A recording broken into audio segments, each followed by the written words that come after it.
ताज्या बातम्यांसाठी महान करेला सबस्क्राइब करा आणि बेल आयकॉनला क्लिक करा। 3 अपत्यांचा आरोप असतानाही उमेदवारी वैध। कराड जिल्हा परिषद गटातील वाद न्यायालयात।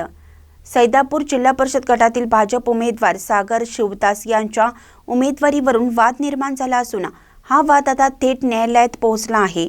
अपक्ष उमेदवार महादेव जानराव यांनी छाननी दरम्यान सागर शिवदास यांच्या उमेदवारीवर हरकत घेतली होती। मात्र निवडणूक निर्णय अधिकाऱ्यांनी ही हरकत फेटाळत सागर शिवदास यांचा उमेदवारी अर्ज वैध ठरवला आहे। या निर्णयाच्या विरोधात अपक्ष उमेदवारांनी कोल्हापूर सर्किट बेंच येथे अपील दाखल केली असून या प्रकरणाची सुनावणी 27 जानेवारी रोजी मुंबई उच्च न्यायालयात होणार आहे। सागर शिवदास यांना 3 अपत्य असल्याचा आरोप करण्यात आला आहे। या संदर्भात गुरुवारी अधिकृत तक्रार दाखल करण्यात आली होती। अपक्ष उमेदवारांनी सागर शिवदास यांच्या 3 अपत्यांचे जन्म दाखले सादर केल्याचा दावाही आहे। मात्र हे सर्व आक्षेप असतानाही निवडणूक निर्णय अधिकाऱ्यांनी उमेदवारी अर्ज वैध ठरवल्याचा आरोप अपक्ष उमेदवार मोहनराव जानराव यांनी केला आहे। निवडणूक निर्णय अधिकाऱ्यांनी मंत्रालयाच्या दबावाखाली निर्णय दिल्याचा गंभीर आरोपही करण्यात आला आहे।